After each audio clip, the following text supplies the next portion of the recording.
चलिए जानते हैं आज की मुख्य हेडलाइंस। तैयार हुई कोरोना की वैक्सीन, अगले हफ्ते से आम लोगों का टीकाकरण। सरकार का बड़ा फैसला, इन जिलों में लगा नाइट कर्फ्यू। सरकार के साथ बातचीत फेल होने के बाद किसानों ने उठाया ये बड़ा कदम, पूरे दिल्ली को करेंगे जाम। बाइक और कार मालिकों के लिए मोदी सरकार का बड़ा फैसला। चंद्र ग्रहण के बाद अब लगने जा रहा सूर्य ग्रहण, जाने इससे जुड़ी महत्वपूर्ण बातें। अब आने लगी किसानों के बैंक खातों में पीएम किसान योजना की 7वीं किस्त। किसानों को लेकर अमित शाह के घर पर हो रहा ये झुकने को तैयार नहीं। जी हां दोस्तों, और भी बहुत बड़ी काम की खबरें निकल कर आ रही है, इसलिए वीडियो को लास्ट तक जरूर देखना। तो चलिए जानते हैं एक एक करके तमाम बड़ी खबरों को। पर इससे पहले अभी तक आपने इस वीडियो को लाइक नहीं किया तो लाइक कर दीजिए। तो चलिए वीडियो स्टार्ट करते हैं। किसान आंदोलन, सवाल सिर्फ किसानों का नहीं, देश की 100 करोड़ आबादी का है। जी हां, दिल्ली बॉर्डर पर पिछले 6 दिन से अपने 94,000 ट्रैक्टर के साथ करीब 1,20,000 किसान इस ठिठुरती ठंड में कृषि बिल के विरोध में जमे हैं। सड़कें जाम है, सड़कों पर लंगर चल रहा है। पुरुष, महिलाएं, लड़कियां और लड़के सब्जी काटने से लेकर चाय और खाना बनाने में लगे हैं। लुधियाना के व्यापारी ट्रकों में कंबल लादकर आंदोलनकारियों को बांट रहे हैं, ताकि कोई ठंड से ठिठुरे नहीं और न आंदोलन ढीला पड़े। बाइक और कार मालिकों के लिए मोदी सरकार का बड़ा फैसला। जी हां, बाइक और कार रखने वाले मालिकों के लिए मोदी सरकार ने बड़ा फैसला लिया है, जिसके बारे में सभी लोगों को सही जानकारी होनी चाहिए, ताकि लोग मोदी सरकार की इस सुविधा का लाभ उठा सकें और उनकी परेशानियां दूर हो सकें। दरअसल सड़क परिवहन और राजमार्ग मंत्रालय ने परिवहन के नियमों में कुछ बदलाव किए हैं। नए नियम के तहत वाहन का मालिक रजिस्ट्रेशन सर्टिफिकेट में किसी एक व्यक्ति को नॉमिनी में नाम दर्ज कराना अनिवार्य होगा, ताकि वाहन मालिक की किसी वजह से मृत्यु हो जाती है तो गाड़ी को नॉमिनी के नाम किया जा सके। राजस्थान सरकार का बड़ा फैसला, इन जिलों में लग रहा नाइट कर्फ्यू। जी हां, राजस्थान में एक बार फिर से कोरोना ने अपना रंग दिखाना शुरू कर दिया है, जिससे पूरे राज्य में अफरा तफरी का माहौल बना हुआ है और हर कोई इसको लेकर काफी ज्यादा परेशान भी है। खबर के मुताबिक राजस्थान सरकार ने 31 दिसंबर तक राज्य के सभी कंटेनमेंट जोन में फिर से लॉकडाउन लगाने का फैसला किया है। स्वास्थ्य विभाग ने साफ साफ कह दिया है कि अब भी कोरोना को हल्के में लेना भारी पड़ सकता है, इसलिए खुद को कोरोना से बचाना बहुत ही जरूरी है। इसके लिए हर किसी को मास्क लगाना अनिवार्य है और सोशल डिस्टेंसिंग भी बेहद जरूरी है।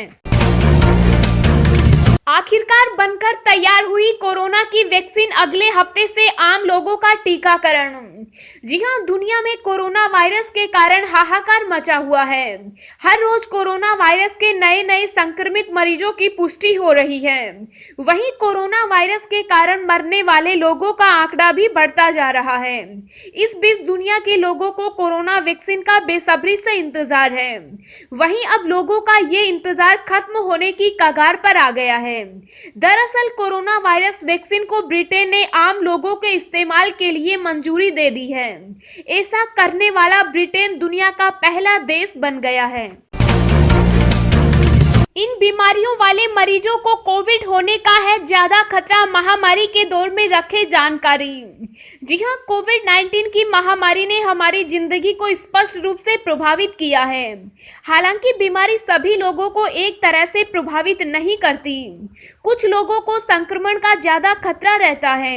इसका मतलब हुआ कि अगर आपको दिल की बीमारी है, ब्लड प्रेशर, डायबिटीज, मोटापा है तो आपको कोविड-19 का ज्यादा खतरा है।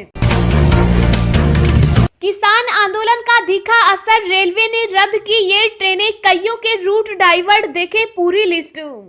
जी हां, नए कृषि कानूनों के खिलाफ पिछले 6 दिनों से पंजाब हरियाणा से आए किसानों का दिल्ली की सीमाओं पर प्रदर्शन जारी है। किसानों के जारी प्रदर्शन को देखते हुए उत्तर रेलवे ने कुछ ट्रेनों के संचालन में बदलाव किया है। पंजाब के किसानों द्वारा किए जा रहे आंदोलन का असर रेल यातायात पर भी देखने को मिल रहा है, जिसकी वजह से उत्तर रेलवे ने कुछ ट्रेनों को रद्द कर दिया। वहीं कुछ ट्रेनों को शॉर्ट टर्मिनेट, शॉर्ट ओरिजिनेट और कुछ को डाइवर्ट किया गया है। दोस्तों, अगली खबर जानने से पहले आपसे एक रिक्वेस्ट है कि इस वीडियो को बनाने में मुझे बहुत ज्यादा मेहनत लगती है, तो इस मेहनत के लिए वीडियो को एक छोटा सा लाइक जरूर करें। अब आने लगेगी किसानों के बैंक खातों में पीएम किसान योजना की 7वीं किस्त, ऐसे चेक करें अकाउंट। जी हां, प्रधानमंत्री किसान सम्मान निधि की 7वीं किस्त का इंतजार कर रहे 11 करोड़ 35 लाख किसानों के खाते में मोदी सरकार 2000 रुपए की रकम भेजेगी। इस वित्तीय वर्ष की तीसरी योजना की शुरुआत से 7वीं किस्त इस महीने दिसंबर से आनी शुरू हो जाएगी। राजस्थान के किसान भी कूदेंगे आंदोलन में, कल प्रदेश भर में चक्का जाम, जयपुर दिल्ली हाईवे रोकेंगे। जी हां, केंद्रीय कृषि कानूनों के विरोध को लेकर राजस्थान के किसान भी अब सड़कों पर उतरेंगे। केंद्रीय कृषि कानूनों के खिलाफ एक और जहां दिल्ली में सरकार और किसान संगठनों के बीच सुलह की कोशिशें हो रही हैं, वहीं दूसरी ओर मरुधरा के किसान सरकार की मुसीबतें बढ़ाते हुए नजर आ रहे हैं। राजस्थान की अखिल भारतीय किसान संघर्ष समन्वय समिति ने 3 दिसंबर को 2 घंटे चक्का जाम करने का ऐलान किया है। प्रदेश भर में तहसील और जिला स्तर पर दोपहर 12 बजे से 2 बजे तक चक्का जाम कर केंद्रीय कृषि कानूनों का विरोध किया जाएगा। वहीं दिल्ली में विरोध प्रदर्शन में डटे किसानों का साथ देने के लिए प्रदेश के किसान भी दिल्ली जाएंगे।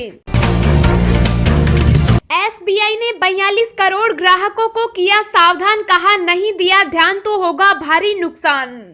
जी हां, देश में हर दिन बैंकिंग फ्रॉड के मामले लगातार बढ़ते जा रहे हैं। साइबर फ्रॉड करने वाले लोग नए नए तरीकों से ठगी कर रहे हैं। इसको लेकर देश के सबसे बड़े सरकारी बैंक एसबीआई ने ग्राहकों को सतर्क किया। अगर आपका भी स्टेट बैंक में अकाउंट है तो थोड़ा सावधान रहें। इस क्रम में बैंक ने ट्वीट जारी कर अपने करोड़ों ग्राहकों से अलर्ट करने की अपील की है। एसबीआई ने बताया कि वो अपने ग्राहकों को इस तरह का कोई मेल नहीं भेजता। एसबीआई ने अपने करोड़ों ग्राहकों को अलर्ट करते हुए कहा कि हमारे ग्राहकों को फेक ईमेल्स भेजे जा रहे हैं। इन ईमेल से एसबीआई का संबंध नहीं है। ऐसे में ईमेल को खोलने से बचना चाहिए। एसबीआई ने कहा ग्राहकों से अनुरोध है कि वे सोशल मीडिया पर सतर्क रहें और किसी भी भ्रामक और फर्जी संदेह में न आए। बैंक ने कहा कि अगर आपने इसका ध्यान नहीं रखा तो आपका बैंक खाता खाली हो सकता है। दिल्ली एयरपोर्ट पर यात्री नहीं होंगे परेशान, जल्द मिलेगी स्मार्ट बैगेज ट्रॉली। जी हां, दिल्ली एयरपोर्ट पर आने वाले समय में आपको बैगेज ट्रॉली के लिए परेशान नहीं होना पड़ेगा। न ट्रॉली के लिए इंतजार करने की जरूरत पड़ेगी और न ही इन्हें तलाशने के लिए इधर उधर भटकना पड़ेगा। जल्द ही एयरपोर्ट पर स्मार्ट बैगेज ट्रॉली देखने को मिलेंगी। यह smart trolley internet of things पर काम करने में सक्षम होंगी। इन ट्रॉलियों को एयरपोर्ट पर नियंत्रण कक्ष में बैठा व्यक्ति हवाई अड्डा परिसर के ग्रिड पर तलाश सकेगा। इसके लिए एयरपोर्ट पर नेटवर्क का एक जाल बिछाया जाएगा जो इंटरनेट पर काम करेगा। ट्रॉलियों में भी इसके लिए चिपनुमा तकनीक का इस्तेमाल होगा जो जीपीएस आधारित होगी। इससे उसकी रियल टाइम लोकेशन पता चल सकेगी। हैदराबाद एयरपोर्ट पर यह सुविधा शुरू हो चुकी है। अब जल्द ही दिल्ली के लिए इसकी कार्य योजना पर काम होगा। राष्ट्रगान में बदलाव के लिए सुब्रमण्यम स्वामी ने पीएम को लिखा पत्र, ट्विटर पर लिखा ये पोस्ट। जी हां, बीजेपी नेता सुब्रमण्यम स्वामी ने राष्ट्रगान में बदलाव के लिए पीएम मोदी को पत्र लिखा। उन्होंने खत में कहा कि राष्ट्रगान जनगण मन को विधानसभा में सदन का मत मानकर स्वीकार कर लिया गया था। उन्होंने आगे लिखा, 26 नवंबर 1949 को विधानसभा के आखिरी दिन अध्यक्ष राजेंद्र प्रसाद ने बिना वोटिंग के ही जनगण मन को राष्ट्रगान के रूप में स्वीकार कर लिया था। हालांकि उन्होंने माना था कि भविष्य में संसद इसके शब्दों में बदलाव कर सकती है। स्वामी ने लिखा है कि उस वक्त आम सहमति जरूरी थी, क्योंकि कई सदस्यों का मानना था कि इस पर बहस होनी चाहिए। किसानों को लेकर अमित शाह के घर पर हो रहा ये झुकने को नहीं तैयार। जी हां, केंद्र सरकार के नए कृषि कानूनों के चल रहे विरोध के बीच योग गुरु रामदेव केंद्र सरकार के समर्थन में सामने आए और कहा कि सरकार को कानून बनाने से पहले किसानों के साथ विचार विमर्श करना चाहिए था। बाबा रामदेव ने हरियाणा के गृह एवं स्वास्थ्य मंत्री अनिल विज से उनके कार्यालय में मुलाकात की थी। विज के कार्यालय में पत्रकारों से अनौपचारिक बातचीत में रामदेव ने कहा कि इन कानूनों में एमएसपी खत्म करने का कोई जिक्र नहीं है और न ही सरकार की ऐसी कोई मंशा है। हाल के दिनों में मैंने प्रधानमंत्री, केंद्रीय गृह मंत्री, कृषि मंत्री से बात की, लेकिन मुझे कभी नहीं लगा कि न्यूनतम समर्थन मूल्य प्रणाली को खत्म करने के लिए सरकार की कोई योजना है। चंद्र ग्रहण के बाद अब लगने जा रहा सूर्य ग्रहण, जाने इससे जुड़ी महत्वपूर्ण बातें।